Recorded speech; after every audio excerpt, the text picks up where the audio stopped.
और क्या चल रहा है बताइए। सबसे पहले तो मैं आपको बहुत बहुत धन्यवाद देता हूँ कि आपने मुझे आमंत्रित किया।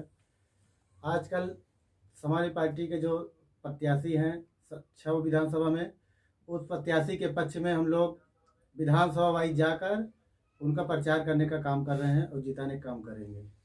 समाजवादी पार्टी से उम्मीदवारी के लिए आपने भी आवेदन किया था, क्या वजह रही होगी कि आपको टिकट नहीं मिला? प्रतापगढ़ की 248 सदर विधानसभा से मैंने पार्टी से आवेदन किया था और वहाँ की सीट समाजवादी पार्टी और अपना दल कामेरावादी गठबंधन में गई है। वहाँ से श्रीमती कृष्ण पटेल जी पार्टी की प्रत्याशी बनाई गई, सभी प्रत्याशी। हम माननीय राष्ट्रीय अध्यक्ष जी का फैसले का स्वागत करते हैं। प्रतापगढ़ से समाजवादी पार्टी ने बहुत सारे जमीनी नेता, जो समाजवादी पार्टी में जमीनी नेता थे, उन सबको नजरअंदाज करके बाहरी लोगों को टिकट दिया है, ऐसा समाजवादी पार्टी पर आरोप लग रहा है। इस पर आप क्या कहेंगे? समाजवादी पार्टी में जो बाहरी की बात है तो बाहरी के देश के प्रधानमंत्री बनारस में भी वो लोकसभा से निर्वाचित हुए हैं। वो रहने वाले गुजरात के हैं। तो प्रतापगढ़ की बात रही सदर विधानसभा की, तो यहाँ से स्वर्गीय डॉक्टर सोनेलाल पटेल जी की कर्मभूमि रही है। प्रतापगढ़ में सदर विधानसभा में वो कई वर्षों यहाँ पर संघर्ष किए। बात रही आर के वर्मा जी की, तो डॉक्टर आर के वर्मा जी 2 बार से वहाँ की जनता विश्वनाथगंज से उनको विधायक बनाई थी। वो रानीगंज से विधानसभा से प्रत्याशी हैं। राम सिंह पटेल जी की बात है तो राम सिंह पटेल जी भी पट्टी से 2012 में निर्वाचित हुए थे। सदर विधानसभा से कृष्णा पटेल जी, जो कि बाहरी कैंडिडेट हैं, लोग आरोप लगा रहे हैं। और भी जो आपके नेता हैं, जैसे कि आर के वर्मा जी हैं और राम सिंह पटेल जी हैं, तो आप जनता के बीच, जनता को कैसे समझाएंगे कि ये बाहरी नहीं है, आपके बीच के हैं? बात रही पट्टी विधानसभा से, तो पट्टी की जनता आदि राम सिंह पटेल जी को एक बार निर्वाचित कर चुकी है जनता। पट्टी की जनता राम सिंह पटेल जी के साथ है। आर के वर्मा जी विश्वनाथगंज से 2 बार से विधायक रह चुके हैं। बात है कृष्णा पटेल जी को, तो समाजवादी पार्टी के जो भी यहाँ प्रत्याशी है, पूरा प्रतापगढ़ की आम जनमानस पूरी से त्रस्त है। समाजवादी पार्टी के प्रत्याशी को जिताने जा रही है। अखिलेश यादव जी ने एक बार कुंडा में एक जनसभा में कहा था कि आगामी चुनाव में प्रतापगढ़ जनपद से एक मुस्लिम कैंडिडेट उतारा जाएगा, लेकिन लगभग 6 विधानसभा में कैंडिडेट की घोषणा हो चुकी है, नामांकन हो गया है, कोई मुस्लिम चेहरा नहीं आया। क्या इससे समाजवादी पार्टी को नुकसान हो सकता है? मुसलमानों में नाराजगी, ऐसा कुछ है क्या? समाजवादी पार्टी से इससे कोई नुकसान नहीं होगा। अल्पसंख्यक समाज के लोगों को पार्टी में टिकट मिला हुआ है। जैसे फाफा मऊ की विधानसभा देख लीजिए, अंसार अहमद जी को बगल की सुल्तानपुर में, प्रतापगढ़ में, वहाँ पे इलाहाबाद में, जौनपुर में, कमल अख्तर जी को सहारनपुर में बहुत से टिकट मिले हुए हैं। समाजवादी पार्टी सभी जाति धर्मों को टिकट दे रही है। समाजवादी पार्टी के प्रत्याशी जीतेंगे और उत्तर प्रदेश का श्री अखिलेश यादव जी उत्तर प्रदेश दोबारा मुख्यमंत्री बनने जा रहे हैं। नई सपा में अखिलेश जी नया एक्सपेरिमेंट कर रहे हैं कि नए लोगों को मौका दिया जा रहा है? समाजवादी पार्टी में जो पिछली बार भी जो कई वर्षों से संघर्ष किए हैं उनको भी मौका दी थी। वो भी कई बार वहाँ पे विधायक बने हैं जिले में, उनको भी पार्टी ने प्रत्याशी बनाया था। आज समाजवादी पार्टी जो नए लोगों को मौका दी है, समाजवादी पार्टी सभी वर्गों को, जाति को मौका देती है। आदरणीय श्री अखिलेश यादव जी की जो नई पार्टी, हम लोग इनके विचारों को और इनके निर्णय का स्वागत करते हैं। वर्तमान सरकार की कार्यप्रणाली और नीतियों से आप कितना संतुष्ट हैं? आज की भारतीय जनता पार्टी की सरकार से हम ही नहीं, पूरा आम जनमानस उत्तर प्रदेश का कोई भी संतुष्ट नहीं है। सभी लोग त्रस्त हैं।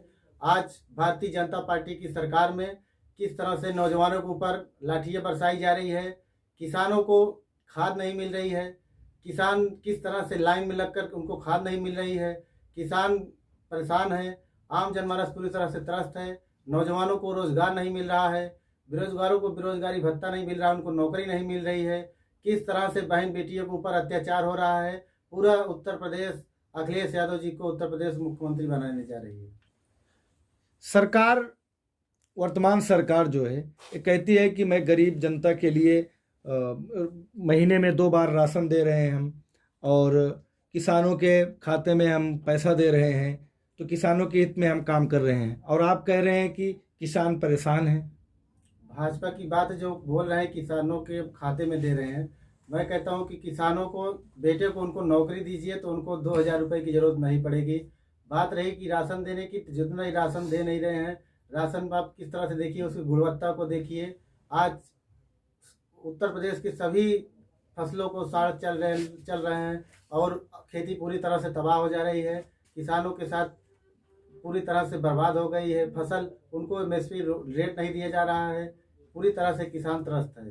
आपने साढ़ की बात की, साढ़े आए कहाँ से? लगभग आज के 3-4 साल पहले तो साढ़े नहीं थे, अचानक कहाँ से आ गए? इस भारतीय जनता की योगी सरकार ने जो गौशाला के नाम पर अवैध रुपए कमाने का काम किए हैं, किस तरह से भारतीय जनता पार्टी की सरकार में पशु के लिए तमाम प्रकार की योजनाएं लागू किए, बोले कि गौशाला बनाए, किस तरह से ईंटों में गौशाला बनी है, वहाँ पे देख लीजिए गाय और साढ़ वहाँ पे भूखे मर रहे हैं। मदाफरपुर के पास देख लीजिए, वहाँ पे चारा नहीं है। किस तरह से पूरी तरह से गाय माता की सरकार में भूखी रह रही हैं और उत्तर प्रदेश का जनमानस पूरी तरह से त्रस्त है। अखिलेश यादव जी को उत्तर प्रदेश दोबारा मुख्यमंत्री बनाने जा रही है। लगभग सारी राजनीतिक पार्टियों के चुनावी घोषणा पत्र आ गए हैं। पत्रकार जो कि लोग अपने आप चौथा स्तंभ है, लोकतंत्र का चौथा स्तंभ पत्रकार, और अपने आप को असुरक्षित समझ रहा है। आए दिन पत्रकारों पर हमले हो रहे हैं। किसी भी राजनीतिक पार्टी ने पत्रकारों के हित के बात अपने घोषणा पत्र में नहीं किया। इस पर आपकी सरकार पत्रकारों के लिए क्या करेगी अगर सरकार बनती है तो? पत्रकारों के लिए समाजवादी पार्टी की सरकार में पहले से बहुत से पत्रकारों को सम्मान दिया जा रहा था। बात रही इस भाजपा की सरकार में, जो चौथा स्तंभ है पत्रकार मीडिया बंधु, इनको भारतीय जनता पार्टी की सरकार ने इनकी हकीकत और आवाज को लिखने के लिए इनको बंद कर दिया, इनको हक, उनको अधिकार को बंद कर दिया। किस तरह से देखिए, प्रतापगढ़ में भी एबीपी पत्रकार सुलभ की हत्या कर दी जाती है और उनको भाजपा सरकार ने उनकी जांच नहीं कराई, और वहीं पे अखिलेश यादव जी उत्तर प्रदेश के मुख्यमंत्री न रहते हुए भी उन्होंने 1 लाख रुपए की मदद करने का काम किया। समाज पार्टी के राष्ट्रीय अध्यक्ष आदरणीय श्री अखिलेश यादव जी उत्तर प्रदेश के दोबारा मुख्यमंत्री बनेंगे तो पत्रकारों के लिए बीमा हुआ, बहुत सी तमाम प्रकार की उनको परिवारों की सुरक्षा, उनको बीमा, उनको मदद करने का काम समाजवादी पार्टी करेगी। समाजवादी पार्टी की सरकार बनती है तो नौजवान जो कि बेरोजगार हैं, इनके लिए जो है सरकार क्या करेगी? समाजवादी पार्टी की सरकार बनेगी तो जितनी वैकेंसी रुकी हुई है भाजपा की सरकार में, कोई वैकेंसी पूरा नहीं हो पाई है। जितनी भी वैकेंसी होनी थी सभी में पेपर लीक करा दिए। आदरणीय श्री अखिलेश यादव जी उत्तर प्रदेश को मुख्यमंत्री बनेंगे तो नौजवानों को पुलिस में नौकरी, शिक्षा में नौकरी, बहुत सी नौकरी के रास्ते खोले जाएंगे। और पिछली सरकार में जैसे अखिलेश यादव जी ने नौजवानों के लिए पुलिस में भर्ती किया, शिक्षा मित्र के लिए, सभी के लिए समाज पार्टी के राष्ट्रीय घोषणा पत्र में है और उनको समायोजित करने का काम किया। कुछ लोगों का आरोप है कि समाजवादी पार्टी में ज्यादातर यादव को नौकरी मिली है, इस पर आप क्या कहेंगे? समाजवादी पार्टी की अभी इस समय भी देख लीजिए, जिनके अंदर जो टैलेंट है उनको नौकरी मिल रही है। यादव के नाम पर इन्होंने भाजपा के लोग बदनाम करने का काम किए हैं। किस तरह से आप देख लीजिए, आगरा लखनऊ एक्सप्रेसवे है, क्या वहाँ पे कौन सी लाइन बनी हुई है कि यादव इस रूट से जाएगा, उसमें सभी लोग जाने का काम कर रहे हैं। एम्बुलेंस है, एम्बुलेंस में केवल यादव ही नहीं जा रहे हैं, एम्बुलेंस में जो भी जिसको दिक्कत हो रही है उसमें जाने काम कर रहे हैं। 100 नंबर हुई तो अखिलेश यादव जी ने सभी जाति, सभी धर्मों के लिए उत्तर प्रदेश में विकास किया था। भारतीय जनता पार्टी के लोग ये नफरत और राजनीति करते हैं। उत्तर प्रदेश का जनमानस अखिलेश यादव जी को उत्तर प्रदेश को दोबारा मुख्यमंत्री बनाने जा रही है। पूर्व मंत्री स्वर्गीय राजा राम जी के पुत्र संजय पांडे जी को समाजवादी पार्टी ने प्रत्याशी बनाया और वो पर्चा दाखिला के लिए जा रहे थे, अचानक उनको मना कर दिया गया। तो इससे क्या लगता है आपको कि ये समाजवादी हाईकमान की तरफ से जो किया गया अच्छा है, या आप इस पर आपका क्या विचार है? समाजवादी पार्टी का आप ऑफिशियल पेज देखिए, उस पर प्रत्याशी बने थे विश्वनाथगंज 247 विधानसभा से श्री सौरभ सिंह जी, जो पार्टी के प्रत्याशी थे। और बात रही संजय पांडे जी का, तो उनका भी बहुत दूसरी पीढ़ी चल रही है समाज पार्टी में। स्वर्गीय राजाराम पांडे जी का पार्टी में बहुत से योगदान था, संजय पांडे जी का भी पार्टी में बहुत से योगदान है। जिस तरह से संजय पांडे जी के समर्थकों ने समाज पार्टी का झंडा जलाया, आदरणीय श्री राष्ट्रीय अध्यक्ष जी के फोटो के साथ अभद्रता की, इसकी मैं निंदा करता हूं।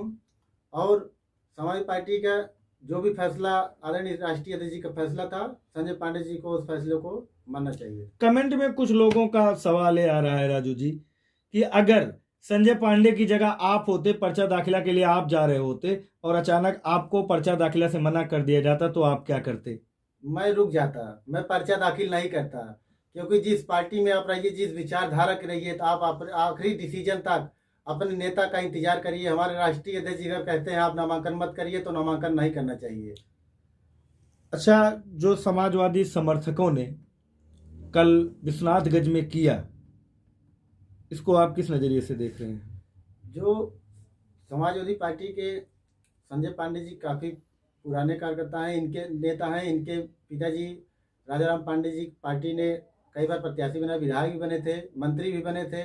संजय पांडे जी को भी पार्टी ने 2 बार प्रत्याशी बनाया था। राष्ट्रीय अध्यक्ष जी अब की बार नए प्रत्याशी दिए हैं और हम लोग उनको साथ लेकर जिताने का काम करेंगे। हमारे चैनल के माध्यम से आप प्रतापगढ़ वासियों के लिए कुछ संदेश अगर देना चाहते हो? हम प्रतापगढ़ वासियों से विनम्र विनती करते हैं, निवेदन करते हैं कि उत्तर प्रदेश की खुशहाली के लिए, प्रतापगढ़ की खुशहाली के लिए, जो प्रतापगढ़ में अखिलेश यादव जी उत्तर प्रदेश के जब मुख्यमंत्री रहे थे, तो देखिए 100 बेड वाला अस्पताल लाने का काम आदरणीय श्री अखिलेश यादव जी ने किए थे। 4 ट्रामा सेंटर देकर उत्तर प्रदेश प्रतापगढ़ के विकास के लिए बहुत से योगदान दिए थे। प्रतापगढ़ में जो आंवला फेमस है, आंवला हब बनाने के लिए आदरणीय अखिलेश यादव जी ने कहे थे। हम प्रतापगढ़ जनपद वासियों से अपील करते हैं कि समाजवादी पार्टी के जो प्रत्याशी हैं उनको जिताइए। 27 फरवरी को साइकिल पर बटन दबाकर प्रतापगढ़ की खुशहाली के साथ उत्तर प्रदेश को खुशहाली पर लाने का काम करें। राजू जी, एक आखिरी सवाल, आप प्रतापगढ़ के रहने वाले हैं और ग्रामीण अंचल से आप मिलान करते हैं, आपको क्या लगता है कि प्रतापगढ़ वासियों की मूलभूत समस्याएं क्या हैं जो कि बहुत जरूरी हैं? अगर इसकी बात की जाए तो प्रतापगढ़ ही नहीं बल्कि उत्तर प्रदेश के लोग यहाँ पर रोजगार के अभाव में दिल्ली, मुंबई, अन्य दूसरे स्टेटों में जाते हैं। क्या वजह है कि उत्तर प्रदेश जो कि सबसे बड़ा स्टेट है राजस्थान के बाद अगर बात की जाए, तो क्या वजह है कि उत्तर प्रदेश के लोग अन्य प्रदेशों में जाते हैं और यहाँ पर क्या जरूरत है कि इनको न जाना पड़े? प्रतापगढ़ जनपद में सर्वप्रथम जरूरत है कानून व्यवस्था की। आज की भारतीय जनता पार्टी की सरकार में किस तरह से गुंडे और माफिया पूरे प्रतापगढ़ जनपद में व्यापारियों को ऊपर, नौजवानों के ऊपर जब नहीं तब देखिए गोली चलाने का काम करते हैं, किस तरह से अपराधियों के हौसले बुलंद हैं। और प्रतापगढ़ में ज़रूरत है किसानों के लिए। जो किसान अभी हाल में देखिए कि फसल चल रही थी गेहूँ बोने का, किसानों को यूरिया ही नहीं मिल रही थी। भाजपा की सरकार में किस तरह से ब्लॉक में जो यूरिया रखी थी उनको बेचने का काम कर रही थी भारतीय जनता पार्टी की सरकार। और हम धन्यवाद देते हैं अपने नेता श्री अखिलेश यादव जी को, जिन्होंने किसानों के लिए 2 बोरी DAP और 5 बोरी यूरिया मुफ्त देने का काम करेंगे श्री अखिलेश यादव जी की सरकार बनने पर। किसानों के लिए जो नहर की सिंचाई है उसको मुफ्त करने का काम किए हैं। महिलाओं के लिए जो पेंशन की योजना थी, समाजवादी पेंशन योजना, उनको पेंशन योजना देने का काम करेंगे। और समाज पार्टी की जो सरकार बनती है तो जो नौजवान हैं, बहन बेटियां को 12वीं के पास उनको 35,000 रुपये कन्या विद्याधन देने का काम करेंगे। और उनकी परीक्षा, उनकी जो है पढ़ाई MA तक उनको मुफ्त पढ़ाई की दी जाएगी। नौजवानों को 12वीं के बाद उनको लैपटॉप देने का काम आदरणीय श्री अखिलेश यादव जी करेंगे। अभी आप बात रही रोजगार की, तो समाज पार्टी के जो विधायक बनेंगे, विधायक प्रतापगढ़ में उनको रोजगार दिलाने का काम करेंगे। उत्तर प्रदेश प्रतापगढ़ के नौजवान भी उत्तर प्रदेश के श्रेणी में आएंगे। अगर उत्तर प्रदेश में वैकेंसी आएगी तो प्रतापगढ़ में आएगी, प्रतापगढ़ के नौजवान भी आगे बढ़ेंगे और उनको नौकरी मिलेगी। अभी आपने कहा कि भयमुक्त यहाँ पर अपराध बढ़ गया है यूपी में। योगी जी कह रहे हैं कि जो भी अपराधी हैं या तो जेल में चले गए या तो ठोको नीति के तहत वे ऊपर चले गए। इस पर आप क्या कहेंगे? उत्तर प्रदेश के मुख्यमंत्री की जो भाषा और रवैया है ये पूरी तरह से सही नहीं है। इनका जो भाषा है ये उत्तर प्रदेश के मुख्यमंत्री रहते हुए इनका भाषा अमर्यादित है। उत्तर प्रदेश के मुख्यमंत्री कहते हैं कि ठोको नीति, और इनको जो कहते हैं माफिया बदमाश बाहर चले गए हैं। उत्तर प्रदेश में सबसे ज़्यादा अगर मुकदमा है तो उत्तर प्रदेश के मुख्यमंत्री जी के ऊपर है। उनके सरकार में किस तरह से देखिए कि जौनपुर में एक अपराधी जो है इनामी बदमाश है 25,000 का, वो बैट खेल रहा है, और उत्तर प्रदेश का किसान जो ऋण लिया हुआ है उनको भारतीय जनता पार्टी की सरकार पुलिस के माध्यम से प्रताड़ित कर कर उनको आत्महत्या करने के लिए मजबूर कर रही थी। बहुत बहुत शुक्रिया। आप हैं राजू यादव, जो कि प्रतापगढ़ जनपद से समाजवादी लोहिया वाहिनी के